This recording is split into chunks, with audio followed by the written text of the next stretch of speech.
नमस्कार। आप सब मीडिया वालों को बहुत बहुत धन्यवाद कि आपके माध्यम से पूरी घटना, पूरी मांगे जो आम जनता तक और अधिकारियों तक गई, आखिर सत्य की जीत हुई। 2 महीनों से ग्राम पंचायत जसोल के सरपंच श्री ईश्वर सिंह जी सभी अधिकारियों से बात की कि भाई हमारी जायज मांग है, जनता के काम है, मेरे खुद के काम नहीं है। तो हमारे प्रधान भगवत सिंह जी और ईश्वर सिंह जी ने खूब प्रयास किया। हमने भी फोन पे बात हुई, विकास अधिकारी से मैं खुद मिला। 2 महीनों तक इन काम में रोड़ा अटकाया गया। यहाँ के स्थानीय विधायक भी हो या किसी इनके लोगों के द्वारा ये काम नहीं हो।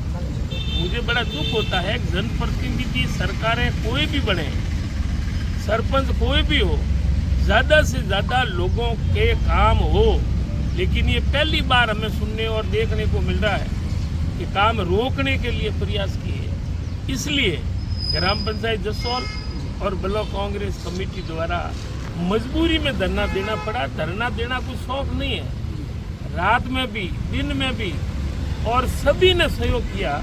इसलिए कार्यकर्ताओं को, आम जनता को बहुत बहुत धन्यवाद देता हूँ कि आपने हमारा सरपंच साहब का, प्रधान जी का सहयोग किया। और अभी जो स्वीकृतियाँ हमने मांग की थी वो सरपंच साहब के पास में आ गई है। अगर ये पहले भी दे देते तो न तो धरना देने की नौबत आती। पैसा किसका? ग्राम पंचायत का पैसा पड़ा है। हम उनसे, सरकार से या विधायक जी से पैसे या बजट मांग नहीं कर रहे कि आप रोड़ा मत अटकाओ, पैसा हमारा है और हमारे गांव का काम है। तो अभी तीसरा जो धरने का दिन है, अभी स्वीकृतियाँ जो मिल गई, तो आखिर में ग्राम पंचायत की और जो हम सभी ने धरना दिया, आखिर सत्य की जीत हुई। और हमारे जीवन में तो संघर्ष ही लिखा है। आपने देखा होगा कि जनता के लिए हमने आज से भी शुरुआत, चाहे रिफाइनरी के लिए जोधपुर तक पैदल जाना पड़े तो हम गए। 1.5 साल तक जिले के लिए जूते छोड़ दिए, जूते नहीं पहने। आखिर जब जिला बना तभी हमारी मांग पूरी हुई। हमें आज खुशी है कि बाड़मेर की बजाय आज बालोतरा में जिला कलेक्टर और एसपी बैठते हैं। इनसे ज़्यादा बालोतरा वासियों के लिए गर्व क्या होता है। तो जहाँ जहाँ पर संघर्ष की जरूरत पड़ी, हमने संघर्ष किया है और आगे भी हमारा संघर्ष जारी रहेगा। कि हमारा कोई निजी काम नहीं है, हमारा धर्म है। आज हम सत्ता में नहीं है, विपक्ष में, हमारा भी फर्ज बनता है कि जनता की आवाज़ को उठाए। अब ग्राम पंचायत की सैंक्शन के अलावा जिला कलेक्टर साहब ने हमें आश्वासन दिया है कि प्रमुख जो गाँवों में, पहले गाँवों में चोरी करने की हिम्मत नहीं थी, लेकिन छोटे छोटे गाँवों में भी चोरियाँ, एक रात में 7-7 घरों के ताले तोड़ना, इनसे ज़्यादा दुर्भाग्यपूर्ण क्या हो सकता है। हमें आश्वासन दिया है कि जल्दी चोरियों की रोकथाम होगी और जो चोरियाँ हुई है उनका जल्द खुलासा करने का हमें विश्वास और भरोसा दिया है। तो हमने विश्वास किया है और आखिर मुख्य मांग स्वीकृतियाँ जो हमारी जारी होगी। और मैं तो यही कहना चाहता हूँ कि ये रूटीन का काम, कोई नई बात नहीं या कोई नया बड़ा काम नहीं। तो रूटीन के कामों के लिए भी इतना परेशान करके बाद में स्वीकृतियाँ जारी करते हैं, तो ये पहले भी कर देते तो न जनता को दुखी होना पड़ता, न कार्यकर्ताओं को दुखी होना पड़ता।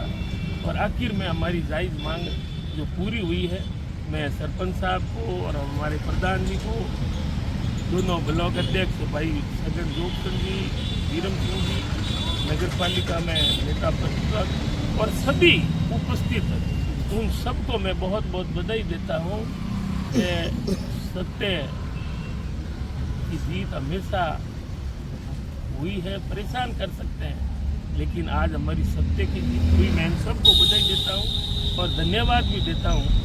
और जनता को विश्वास दिलाते हैं कि अगर ये अननीति कर सकते हैं, देरी कर सकते हैं, परेशान कर सकते हैं, लेकिन आखिर में न्याय के लिए सत्ता पक्ष को झुकना ही पड़ेगा। और आगे भी जनता के लिए, चाहे बालोतरा का कपड़ा उद्योग के लिए, चाहे जनता के विकास के लिए, जहाँ जहाँ जनता की जरूरत पड़ेगी पूरी पार्टी और हमारे सभी कार्यकर्ता, हमारे छत्तीस कौम के जनप्रतिनिधि हमेशा हाजिर है और आगे भी रहेंगे। अन्याय नहीं होने देंगे। विकास कार्यों को अवरुद्ध करने का जो ये प्रयास कर रहे हैं, विकास कार्यों को अवरुद्ध नहीं होने देंगे। हमारा सबका एक ही सपना कि बालोतरा आगे बढ़े, प्रगति करे और नए कीर्तिमान स्थापित करे। बालोतरा राजस्थान में 1 नंबर की भूमिका में आए, क्योंकि रिफाइनरी बसपदरा में जो अभी आज ही अखबार में खुशखबरी थी कि 6 महीनों में रिफाइनरी शुरू हो रही है, लेकिन इन अधिकारियों की लापरवाही के कारण जो बायो प्रोडक्ट के उद्योग लगने थे, उनकी तैयारियां एनओसी के कारण देरी हो रही है। और हमें डर है कि ये बायो जो उद्योग और ये प्रोडक्ट है, ये कहीं गुजरात नहीं जाए। इन भारतीय जनता पार्टी की मंशा है कि ये गुजरात जाए और छोटे उद्योग गुजरात में पनपे। हम मांग करते हैं कि हमारा रिजर्व बालोतरा, बाड़मेर या स्थानीय लोगों के लिए यहाँ के छोटे उद्योग लगे, इनके लिए रिजर्व करें, ताकि हमें पूरा विश्वास हो सके कि यहाँ के भी युवा नए उद्योग में भागीदार बन सके।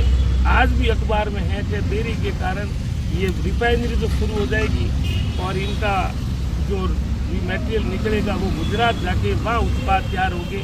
तो ये हमें बड़ा दर्द और दुख है। इनके लिए भी जरूरत पड़ी तो हम आगे भी संघर्ष करेंगे। रिफाइनरी हमारी, तेल हमारा, और उद्योग जो है वो बाहर के लोग मजे ले, ये हम बर्दाश्त नहीं करेंगे। हमारे बालोतरा बाड़मेर के लिए रिजर्व करें कि भाई कम से कम ये इतना प्रतिशत